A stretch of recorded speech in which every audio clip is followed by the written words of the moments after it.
got one life, for crying out loud. You might as well just give it all you got. The Deej, Dan Jourdan. Your daily dose of reality. Your daily dose of the Deej. I can't believe I'm saying this, but I need my daily dose of the Deej. I make the news. I don't watch the news. I'm a leader. The Sales Energizer, Dan Jourdan. Listen, don't worry how to sell, baby. Worry about why people buy. And it's fun. You don't need a 5-hour energy. All you need is the Sales Energizer. Just when I think it's not going to be as fun as the one before, each one gets successfully better. What's the word I'm looking for? What's it going to take to get you into this car today, huh? And now, please welcome the Sales Energizer, Dan Jourdan. Boom! That's exactly it. Do that. Let's do that.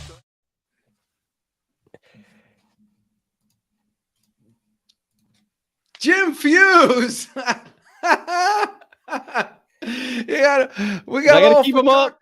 I gotta keep them up. Let me tell you something. You need the arms up for energy. It's just something that people need to do there. That picture in front of me, in front of Madison Square Garden. Somebody last week asked me if that was a real picture.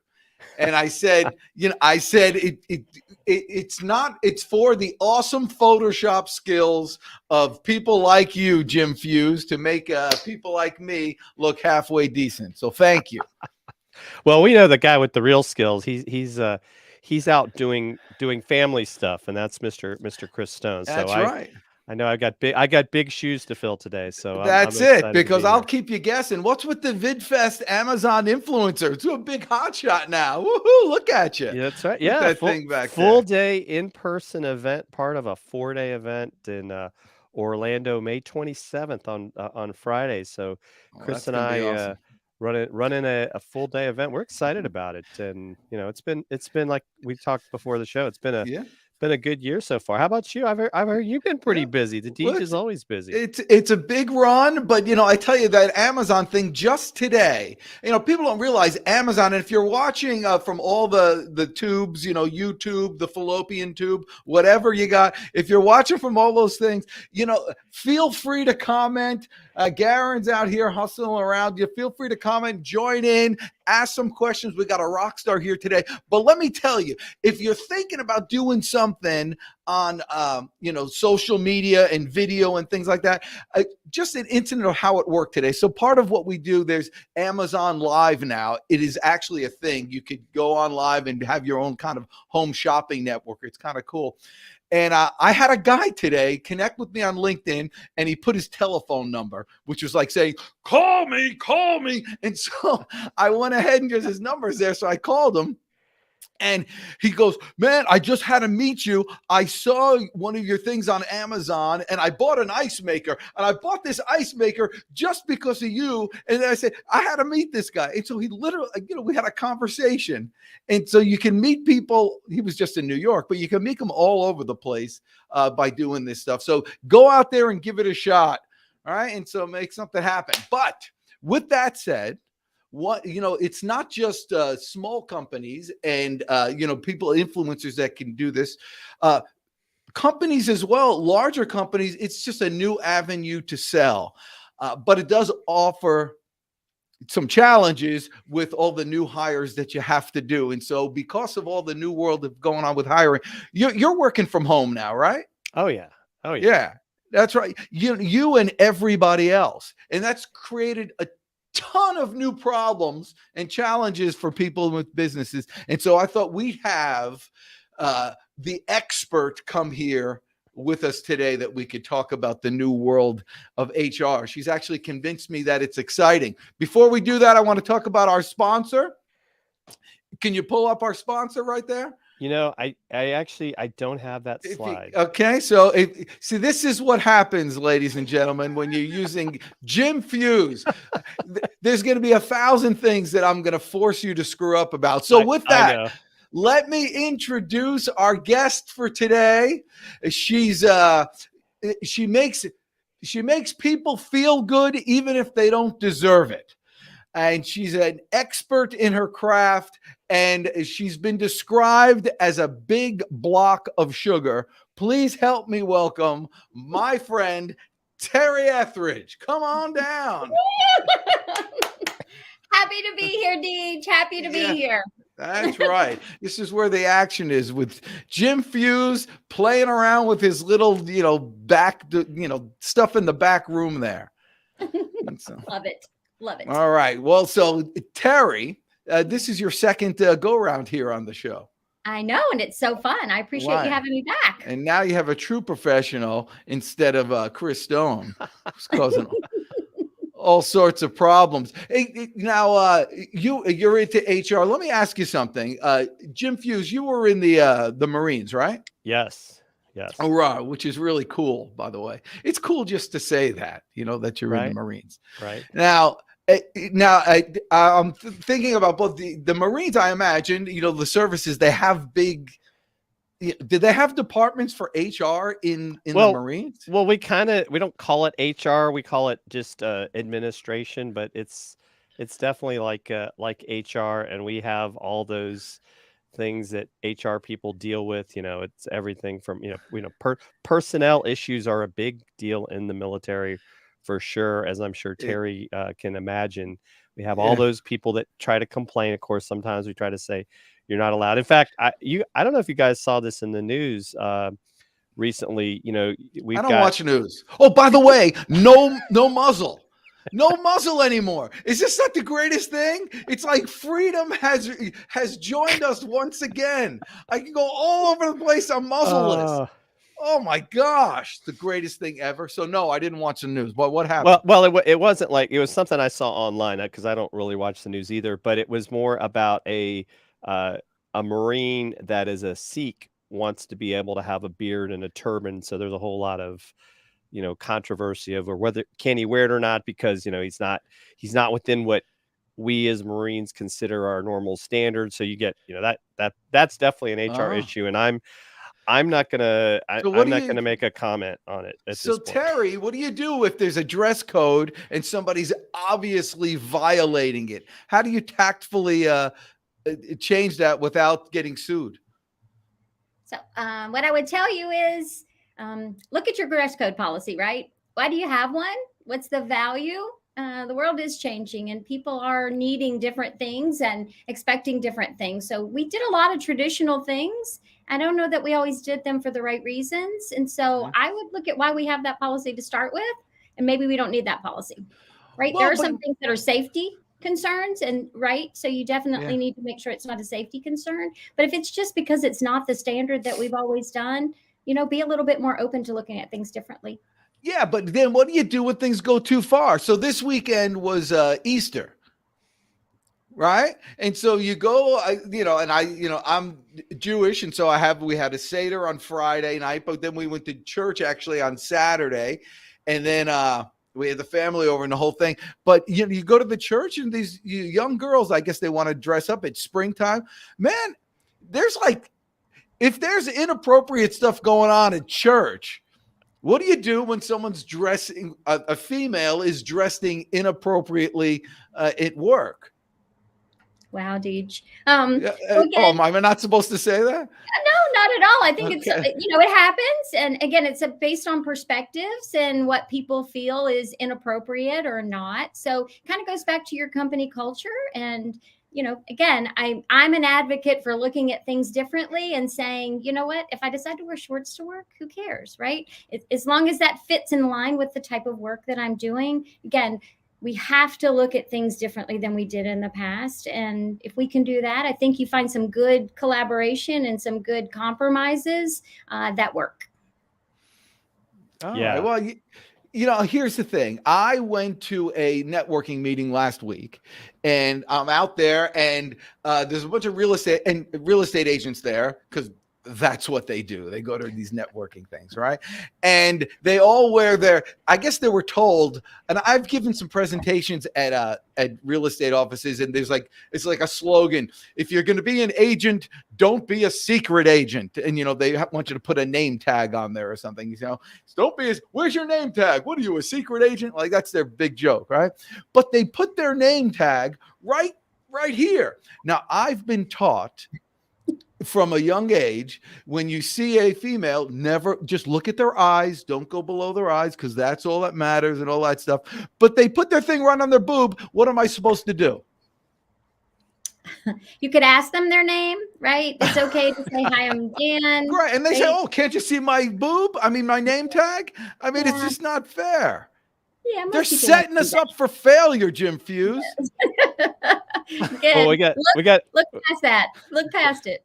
Well, Terry, we got an interesting comment in the chat. What define inappropriate dress, since Dan seems to be talking about that. Again, we look at things that make others uncomfortable. So again, we have to be mindful. I've had, in the past, someone say, again, someone's shirt is too low as a female and showing cleavage. Right. But again, there's sometimes, it's not always easy to find the most appropriate shirt to wear if you're, a different shape than others. So I think we have to figure out why someone feels like it's inappropriate. I mean, there are times that you're in a work environment where you need to have on safety shoes. So coming in with sandals, right, might be an inappropriate dress, code violation. Or if you're wearing something, again, if it's super distracting, like kind of have that conversation as to why, right, it's distracting. And then maybe what my hope is that people will have the conversation. Right. We're too afraid to do that. So what we do is we talk about the person behind their back and we never mention it. So, no one goes to work and stands in front of the mirror and says, hey, I look really inappropriate today. I cannot wait to walk into work. Right. People dress what they feel is appropriate. And then if it's not, if it's that important and that distracting, have a conversation. I have had things where people felt like it was very inappropriate based on religious beliefs or, just some of their traditional upbringing. So in today's day and age, just talk about it and figure out what that is and come up with a solution together.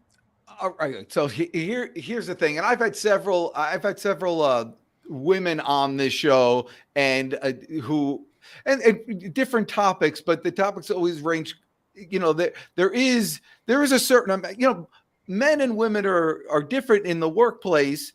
And they get treated differently in the workplace just because, the men and women or what have you.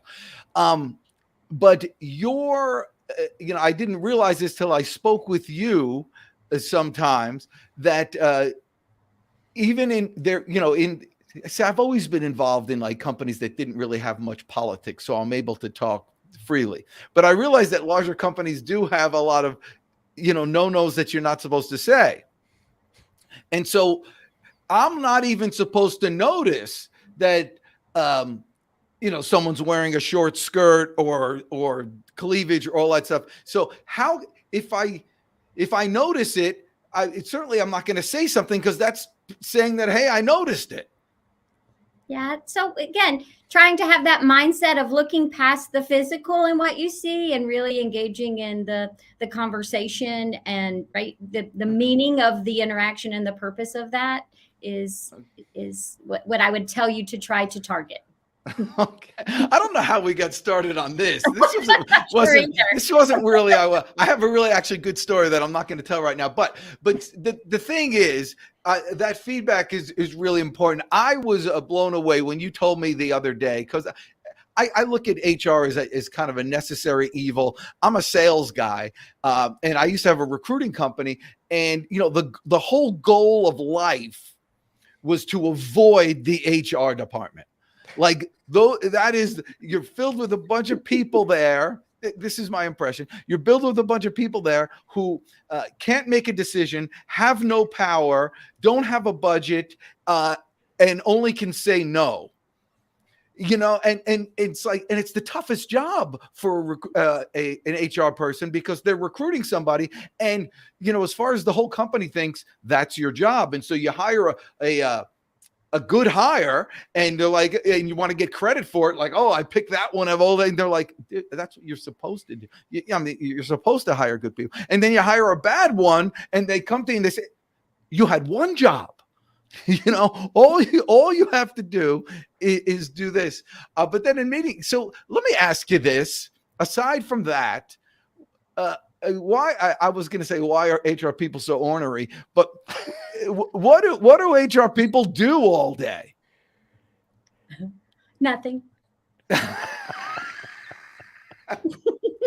Right? That's what people believe. See, Jim Fuse, this is called How to Insult Your Guest. Right? I would bet everything I have that your HR team is the hardest working team in your company. And you know why?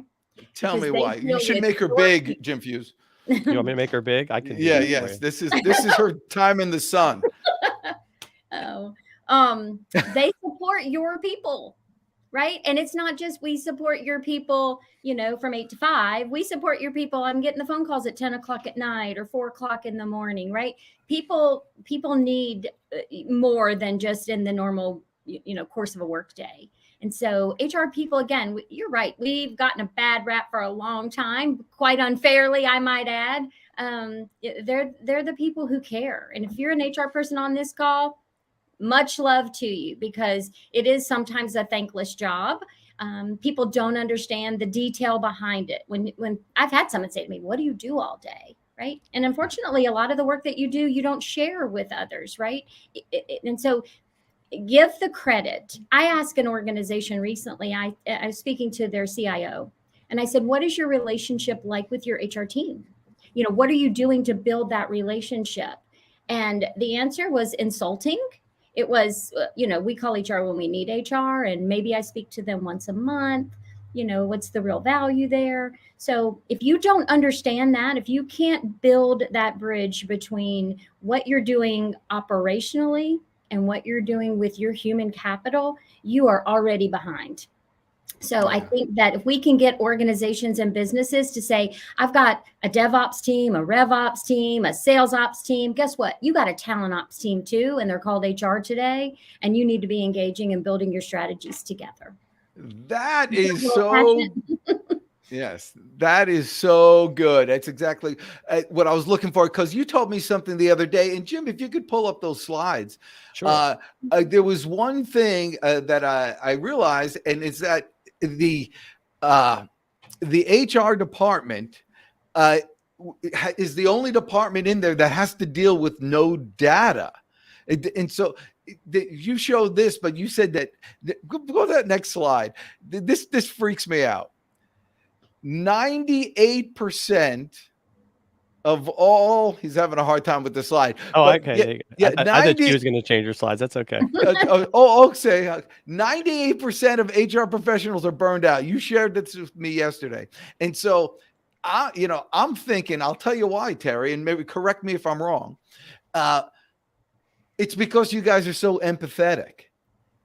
And you like people, and you internalize everything. And then, but I think this is crazy, because 98% is like 2% away from everyone. I mean, it's just like everyone. It's like you can't run away from it. So is it because you're just so empathetic and you love people and you internalize everything?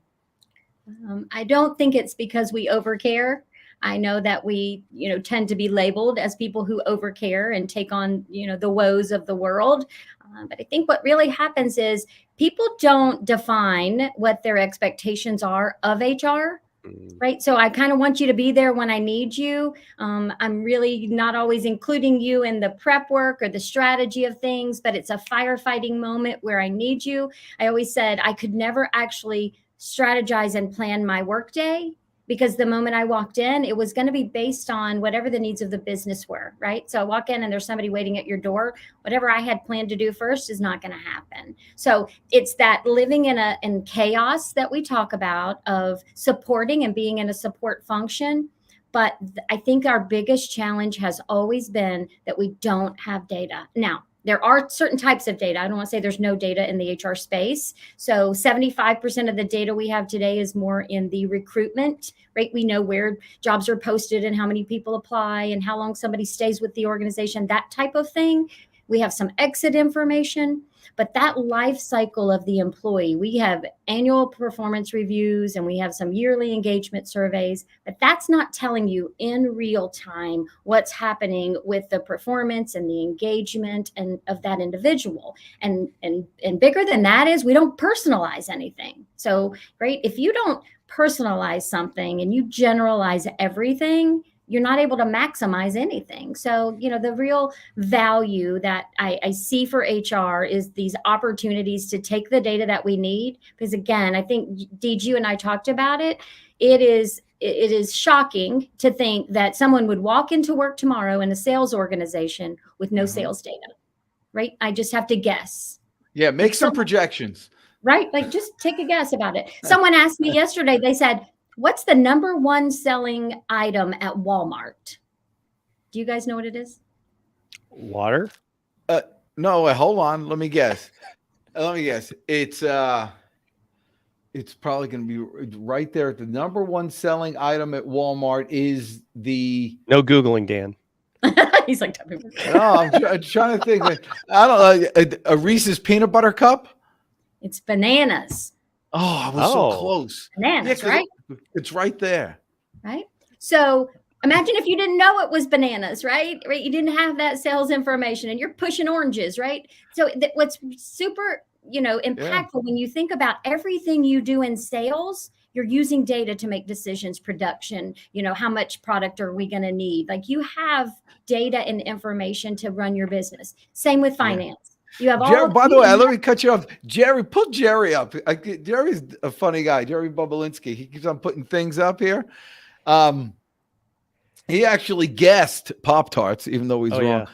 Oh, HR falls in line with every area in an organization. Some good, some bad, some ugly, and some with Sales Energizer and manufacturers. I think he speaks from experience.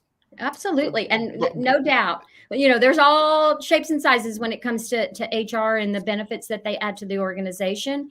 A lot of people have gone into HR for different reasons, but if you can really, partner with your HR team, set expectations, most HR people go into that role, not just to be transactional, but that's traditional. Like if you can look beyond the traditional of, hey, I help you onboard people and I'm going to make sure your people have the benefits, that's human resources. I want people to evolve and I want you to build partnerships with business leaders that say, we are that, again, talent operations. Be strategic, have the right kind of data. If your organization turns tomorrow, you need to have people data. So go through the slide because I saw this yesterday. I loved it. Go ahead. Okay. So do you love performance management? Again, I don't even know what performance management is. Right. So the way in which you evaluate the performance of the people in your organization. So yearly performance reviews, or if there's areas of opportunity, you're kind of managing that performance, setting some goals and objectives. Sometimes it's disciplinary, but that whole process of you getting feedback on how you're performing, 95% of employees and managers do not like the process. Even people who are going to be rewarded for their performance and are doing a really good job still don't love the process because it's not real-time data.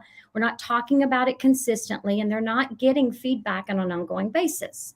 And then when you look at that CEO level of an organization, when asked about it, 94% said it's not useful. And it's really not. It's what people, again, say that necessary evil, because I need to know how to provide people with a merit increase each year. So I gotta do something. And so something is going to be an annual review. Yeah. And Terry, when I was in the military, right, this is a huge part of our system. We have what we would call performance evals. Mm-hmm. And it got to the point where it's like, if you're not all the way to the, like, if you want to call it the right, which is, outstanding or whatever, it's like even having an excellent is a bad thing. Yeah. And so to this point of like, how good is it really if you're not really getting into, when you got 100 guys and gals up for promotion and they're all outstanding, how do you really tell who is really number one and who is number 100? I think. You see, it would be good to have some data, wouldn't it? Mm-hmm. And by the way, that was very anti-lefties the way you said all the way to the right is good. So I'm going to do an HR complaint on you.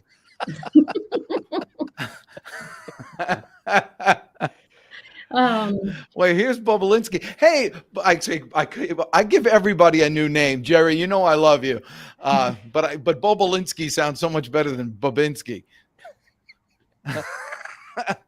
You know what it sounds like? It sounds like my grandmother's pinching my cheek. Oh, little Bobinski, look at you.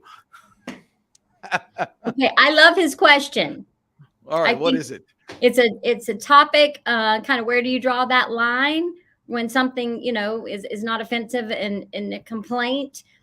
What we are trying to get people to focus on, 85% of people are not self-aware. Like that's a very founded statistic, right? So if you're not self-aware, you definitely don't want my feedback, in my opinion. And most of the time when people, when they are willing to give feedback and an opinion, it's about you, not the other person, right? I want you to behave the way I want you to behave, and I want you to act the way I would act. And so people are not really up for that. And what we're trying to do is make it about behaviors. Let's don't say, I don't like you, or I don't like what you're wearing, or I don't like the way you're speaking. Let's talk about the behaviors that you exhibit based on the expectations for what you're doing. And we've got to put more effort into that process. So when I talk about like changing that HR from that cost center to that real value add, and you're getting a return back, you're doing those things that help in the areas of retention and engagement. And it's because you're personalizing. So instead of saying, is Terri good as a customer service agent? Well, I don't really like Terri. And so it must be because, she's a woman, or because of the color of her skin. No, it's really about the behaviors that I exhibit. And you can get way past what people are assuming is happening in the world today by getting really more focused on what the behaviors are that they exhibit. Does that make sense? Yeah. Well, but how, again, it's still the manager or one person or your boss deciding what your behaviors are. So how have you fixed that? This is, by the way, this is the sin by going to the next slide. So we built a platform, but what my partner and I, JD Grogan and I, did is we looked and kind of started out and said, what are all the things that are broken today in the traditional performance processes? Like, why do we not have the data? We've done it the same way for 70 years. And oh, by the way, it started out with the military. Right? They came out with that kind of first performance review and evaluation.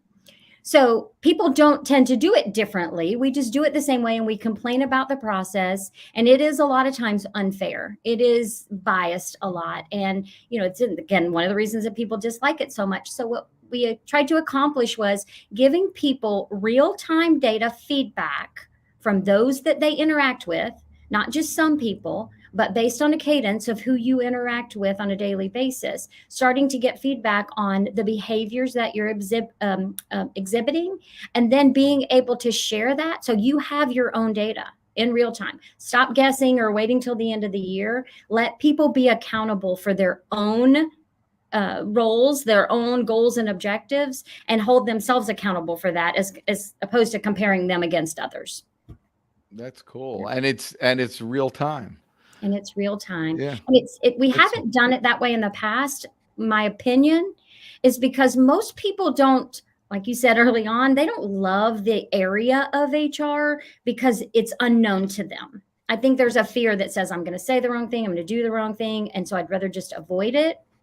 And HR typically are not individuals who go and seek out new technology. Right? I was never doing that. I was not saying, hey, I want to find the newest technology in the HR space. So if you can combine those two things, which JD and I did, I came from the space of HR, he came from the area of technology. And then we said, let's take everything and break it down to the foundation of where you could get data, why it would matter. And oh, by the way, we're not doing survey fatigue of do a 360 or, do your Delta flight feedback. We wanted that real impactful, easy to access data. And that's what we built. By the way, Delta, no muzzle. All right. So I'm going to share with you. I'm going to go through these a couple real quick, if you don't mind. Okay. Yeah. Another question I think that is really causing a lot of concern and a lot of negative feedback for HR is career path, succession planning. What does that look like? Right now, everybody's saying, hey, HR, I value you for filling jobs for me. I got an opening, go fill it. We can't keep people. And they're not really stepping back and saying, why are people leaving? I'm telling you, don't just throw more donuts on Friday or tell them you'll pay extra money for that. That is short term, and people don't value that the way you think. It's a lazy way to do it because it's like, well, if I just do this, this will work and I don't have to put much effort into it. Throwing money, right, it might work in the short term, but what people really genuinely want, some of the surveys done, LinkedIn said that more than 90%, and in this age group, this is your future workforce, 18 to 34, they would be more engaged if you had a clear succession plan in your organization. Not a succession plan for your senior leaders, because that's what we did today. And we'd pull out that same one next year, and the same people were on the list. And right, they want to know, what do I need to do day to day to be ready? And it doesn't have to be a move up. A lot of the millennials will tell you, I just want to feel like when I come to work every day, I'm adding value and I have purpose here. So yay, I love the free lunch on Friday. I'm just going to get used to that. But if you give me meaningful work and I'm getting collaborative feedback on how I'm doing, because people want to know how they're doing, I'm more connected and I'm going to stay. This is my retention. This is the value add back to the company. And then if you look over here at the leaders, 86% of senior leaders believe it's urgent. Like it's really, really important. Yet only 13% think we do it well. Terri, do you think this is also where like mentorship falls in? And I think that's another big shortcoming, because I know even in the military, we always talk, oh, we're going to mentor our people. And I would say that you were lucky if you had a good mentor, which would, I think, help with some of this. 100%. And how do you know who the mentors are, right? How do you get that data that tells you? We built some things in the tool, again, to say, if you can look in real time and say 14% of your population has developing others as an objective, and here's how they're scoring. Here's who are your highest scorers. Let's mentor those people together. Right? Then you're taking real-time data and partnering people and giving them opportunity. Instead of what we do as humans without data, we go with emotion. We go with the people that we like the most, that we feel most comfortable with, and that we've built trust with. So if you can do it, and this is an example of again, you can just look at this screen, and I know it's probably small to see, but if you give a rating, a readiness level to people, and you track that, and you don't just say, hey, they're ready for the next level job. What are they ready for? What jobs? You can look at the screen and say, if I was to stay in the organization, I'm the president and I'm well placed and I'm not going anywhere. What happens to Rob Fazio underneath me who's ready now? Does Rob stay with the company? Is he a flight risk? Is he going to potentially want to leave? If I know he's ready now based on all the data, and the way you collect that data is on their goals and objectives, on how they perform towards the culture and the values of your company, their presence, right, and how they engage with others, that type of data says whether they're ready now for something else. And then you match that with what they want, with where you see their skills and abilities. And then you look at that data and you say, okay, let's be predictive. If we're afraid that Rob could potentially exit without another opportunity, let's set a plan for him and a path, and let's talk to him about it. Or the complete opposite. What if I left tomorrow? Okay, who's ready now? We just said Rob Fazio. But most time the company will just stop and say, okay, well, phew, we dodged that one. And they don't realize it's a snowball, right? If Rob leaves, now we got to fill Rob's job. And now we got to, right? And we don't have all that data to know who and what. So if you could look down and say, okay, if Rob was to move into Terri's position, the two people underneath Rob are still 1.5 to 3 years out for the skills and abilities they need to work on. So what do? Do we escalate their plan, right? Like we can actually start to be very predictive if we start to get that type of data. And this is where HR turns into that profit center. Because I'm not just the person sitting there saying, I'm going to, sign somebody up for benefits, or I'm going to fill a position. I'm going to come into that board meeting and tell you, we've got 14 people that have a high potential of leaving the organization based on how they're scoring, right? Their engagement levels are going down. They're ready now, but we don't have another position for them. We need to take action. That's a much more value add. And if I were to if I was able to help you retain an employee because of that, that's dollars back to your bottom line. And multiply that times how many people leave. If you saved any of them, that would really help. I didn't capture that some depth per day. Is it monthly data? It sounds kind of like a mini 360. Okay, Jerry, great question. So it is kind of like a mini 360. And the way that we do it is wait, hold on just 1 second, because Jerry, I'm tutoring Terri here on the sales process. And so what she's supposed to say is, how do you capture? Great question. Great question, Jerry. Stick around. It's coming right up, Jerry, but we got an answer for you. Sorry, Jerry. I'm not really good at sales. I just get very passionate about HR. Would that be helpful to you, Jerry, if we could do that? Yes. Okay. Now move on to the next slide, Miss Well, my Etheridge. next slide is really about who and what gets recognized. So that's another big opportunity with engagement in your organization. So I'll just tell you really quick. OC Tanner did a survey, and a lot of people like to be recognized for things like their birthday or their anniversary. But again, we all have those. And so that's kind of a given.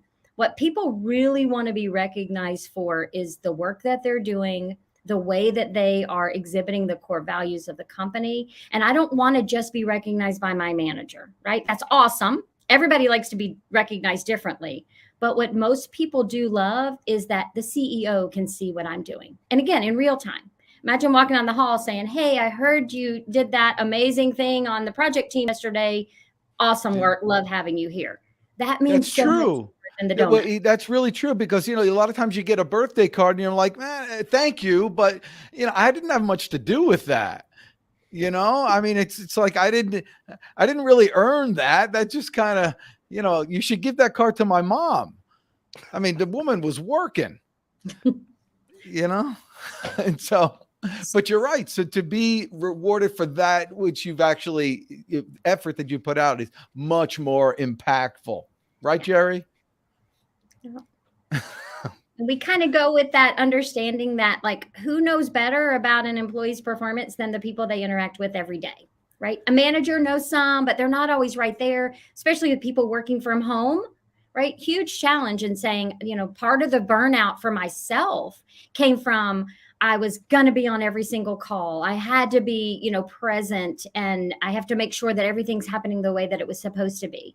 Well, if you get data from other people and everybody's part of this collaboration of helping others be their best self, you see a very different level of time that I have to put in, right? So I don't have to be on all those meetings, and you can reevaluate how meetings are even happening. Some of the data that we collect is super cool to say, why do I have 14 people in the same meeting every Thursday? If they're really not participating in the way that we need them to, based on some of the data, let's put 3 people in there. And, oh, by the way, make a decision and let's be done with that meeting, right? People tend to do what they have traditionally done. And I wish, we could get more people looking at it a little bit differently. So how do you get the data? Oh, so there it is. Okay. So this is just some data based on allowing other people once a week to recognize someone else, anybody in the organization, for one of your company values. And you give them a leaderboard, and that in itself starts to drive that engagement that says, hey, the work that I did, right, that was innovative, got recognized, not just by my manager, but by everybody in the organization. They can see it. That's a piece. But the feedback that starts to come about your goals and your objectives, we do some unique things by connecting to systems that help us understand when people are actually interacting.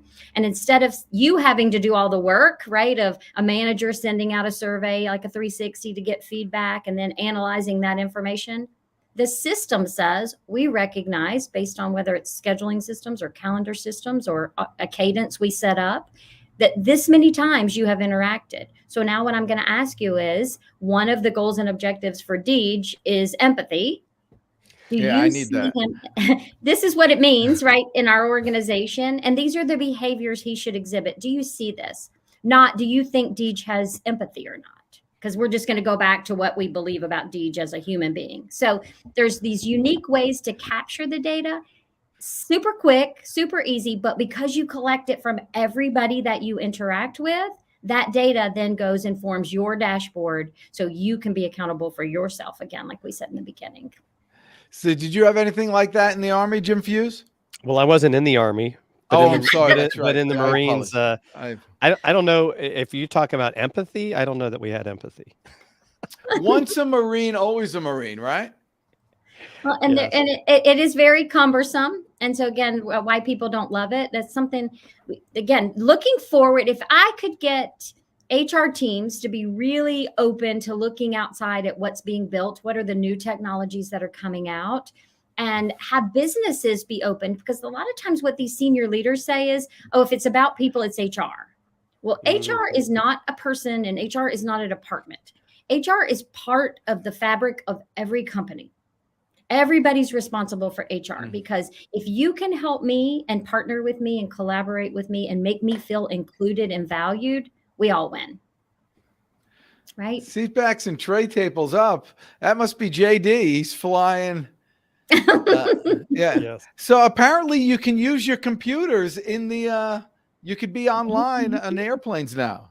Is that right? Yes. You just have to pay for the Wi-Fi, but you can. Oh, you're back and ready to go. So Terri, with all that, how do you get see, here's the problem with all this stuff. It's very cool with all this stuff, but very complicated. How do you get all this data? I'm not going to fill out a bunch of these things, these surveys. It's going to be nightmarish. How does it happen? It's not nightmarish, right? They automatically are sent to you by the system. Again, you're not having to put any effort into this. And why it's not nightmarish is, guys. Is there another slide that describes this?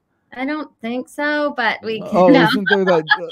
What's the next slide? Isn't it that the how do you get the data? There you go. You use your workforce.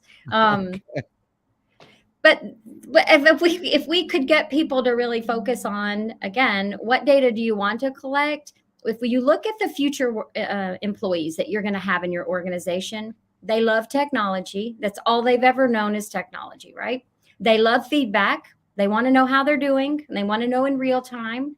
So if you use the tools that they use, which again, those single click surveys that you're going to share with them, they're quick and easy. No one wants to do a 360. I don't care what they say. Nobody wants to do it. It's long. It takes a lot of effort and you feel uncomfortable. And then what we do when we get our 360 back is we immediately go to the comments and try to figure out who said it. Mm-hmm. If you're getting that real-time data, and again, it's because you want that real-time data. You're saying, hey, this is me, and this is the goals and objectives that I have, and I want to be my best self when I come to work. So if I'm doing things that may be unintentional or that I'm unaware of, I have a blind spot of, if I'm getting that feedback and people are telling me that, I can improve, right? Because again, no one comes to work and says, I'm going to do a shit job today, right?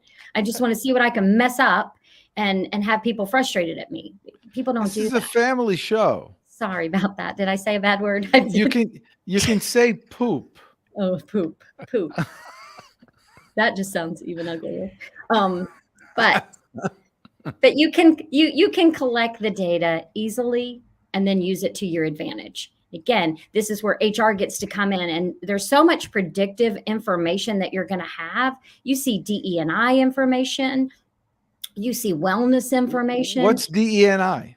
Diversity, equity, and inclusion. I'm sorry. So instead of someone coming into your office and saying, I feel like I'm excluded because I'm a woman, right? Let's look at your data and say, hey, the feedback that's coming isn't about who you are. It's about the behaviors you are exhibiting. And here's where we see this, working well with some people and maybe not well with others, or well with a department and not so well with another department.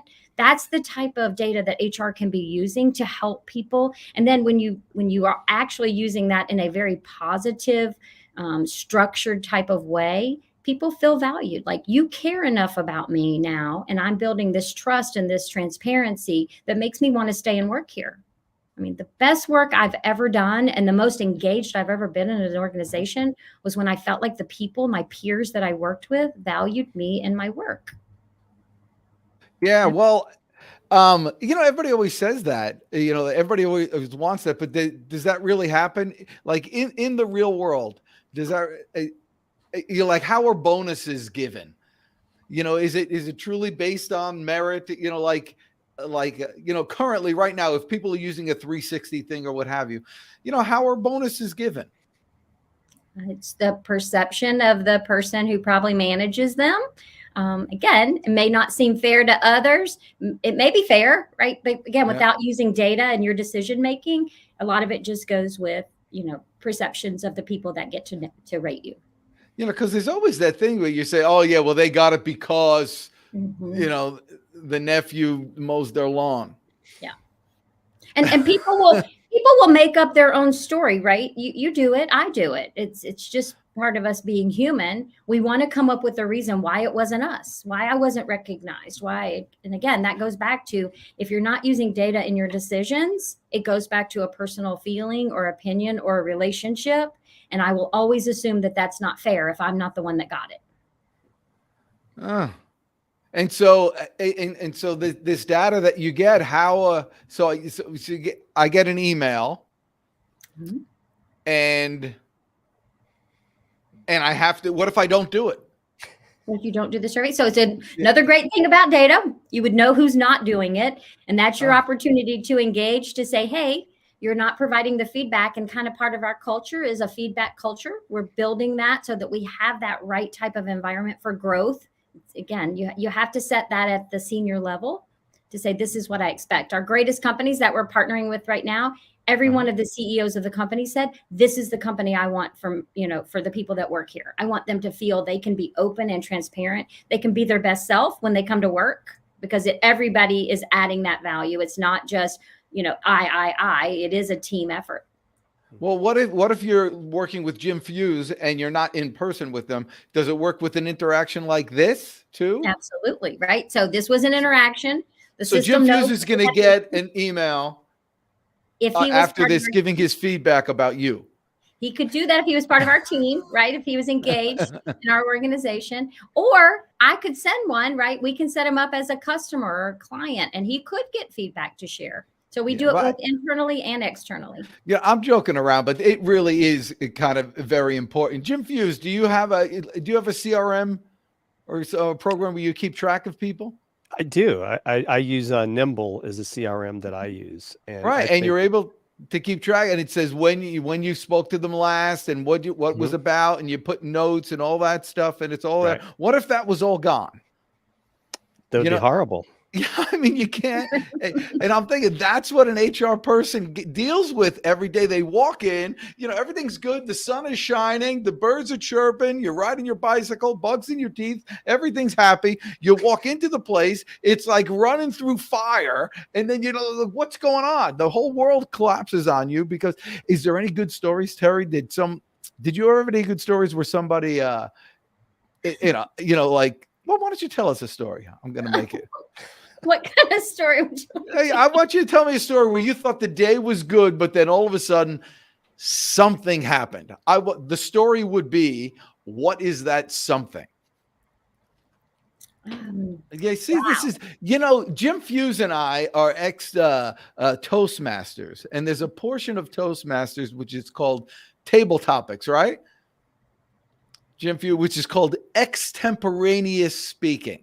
That's so right. I ask a question and you got to speak for 2 minutes about something. Now, what I'm doing right now, Terri Etheridge, is buying time for you to think of a story.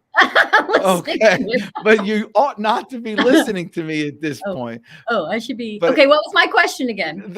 The question is, did you ever have a beautiful day that you're walking in on a Friday and then everything went to pot in the first 2 seconds? Yes. That would be a common thing. Hi, Jim.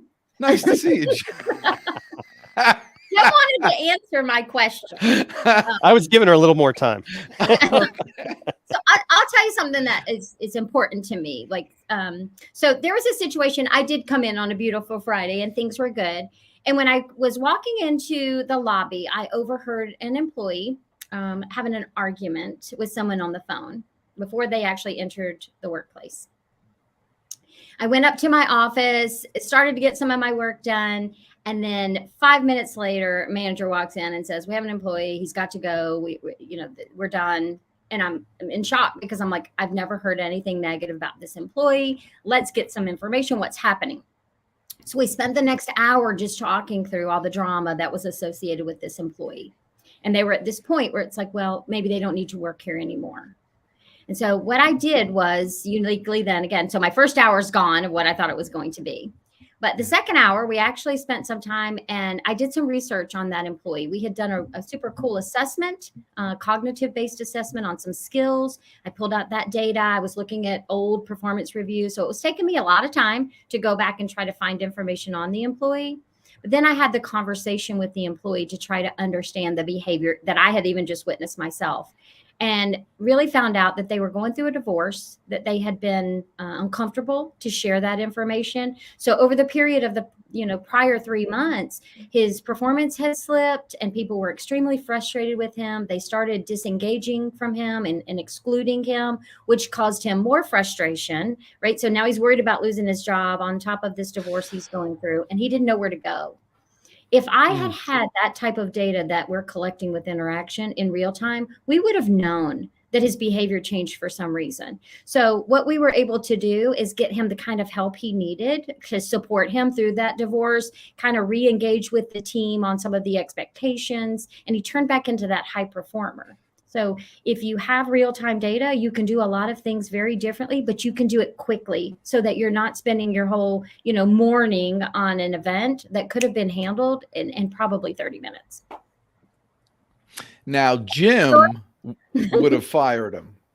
A lot of people would have fired him and said, just make it happen. I don't care what it costs me. Just, I'm done. I don't have any ability to, and again, that's why people don't feel cared about, is because you don't personalize it and understand people enough and don't know them well enough to understand that that's not me. That's just my circumstances right now that put me there. Because the worst thing that could have happened for them is to be fired. And it's the worst thing that could have happened for the company as well, because they were valued. They they were productive at a point in time. And to go and replace that person it was going to cost so much time and energy and money that you don't need to spend. Yeah, and there's a whole process that happens when you have to let somebody. What is that process? What do you have to do when someone have to let someone go? It's not like, okay, see you later. Like, what are all the things that have to be put in motion? Oh, wow. There's lots that go into that process. And again, just, traditionally it's it's a lot, Deej, I would say that. Okay. But you have to collect the right data, which a lot of times people don't keep. Right. And then there's the approval process for it. I mean, great companies put the extra effort into making sure that they've got the right documentation. But then there's, again, sometimes legal's involved, where you have to go through the approval process with your legal teams. So it's a lot of work and effort. So by saving people that turnover, it's a lot of pain and aggravation and money and that whole thing, which is totally avoidable if you simply had the same data that people have in the finance area and in the sales arena. You bet. It's the same thing. See that, Jim Fuse? Yeah, but it is interesting because when I used to work with the federal government, like if somebody in some of these companies, like if someone that works for the government, at least the federal government, I can't necessarily speak to state and local, to fire them is almost impossible. Yeah. Really? And yes. And once they get what they call like tenure, I guess we'd call it, they can do a lot of messing up. And there's this whole process of, attempting to help them overcome their deficiencies, and they're given a second chance, even though in some cases you're like, I don't want this person anymore because I have lost trust in them. So I think it depends on the organizations, because I think the other issue you run into is, I'll call it fairness. Like, well, you let this person stay because they admitted they were going through a divorce, but I didn't, and now you're getting rid of me. You bet. That's why people, again, it's an uncomfortable thing with HR, because I don't know the right thing to do sometimes. And I don't even want to admit that I don't know the right things to do. Like senior leaders, I ask people a lot, give grace to people who admit that they don't know or that they've done it wrong in the past, right? Because if you don't, then they're unwilling to admit that they've done it wrong. or that they don't have the skills to know what to do. And we have to be, again, that comes to that transparency. And again, while legally, a lot of times it's that, did you collect the data? Not always. Okay, so now you can't really say it's based on one thing or another. So again, that's why you value real-time data, and not just because I can defend this with some data. If you decide to sue me, I've got some data. We should never get there. That person has their own data. And I find traditionally, if people, I use that word a lot because again, that's kind of like that, it's the way it's always been done. But people don't want to do a bad job. But if they can see that it's not happening the way that it's supposed to be, again, a lot of reasons why, right? Sometimes it's just different personalities. Sometimes it's bad communication. But if you don't figure that out early on, it turns into something much worse. Like if you think of your own family, if there's something that's said by someone and misunderstood, families go periods of time without talking over something that was a complete just misunderstanding. It happens every day in the workplace. Texting needs to be outlawed. There's no way to get the proper tone, because if I say jokes, and I like exaggerate things, but it's so with tonality, people know that it's a joke. But on a, I sent the wrong emoji, I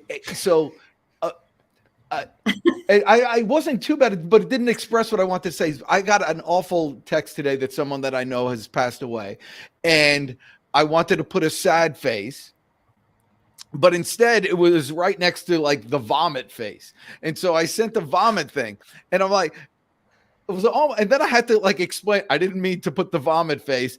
And it was like a total, like could have, misconstrued a million different ways. What if I put a happy face by mistake? I mean, so yeah, those little things can really affect communication. But if everybody's evaluating, then there's kind of safety in numbers.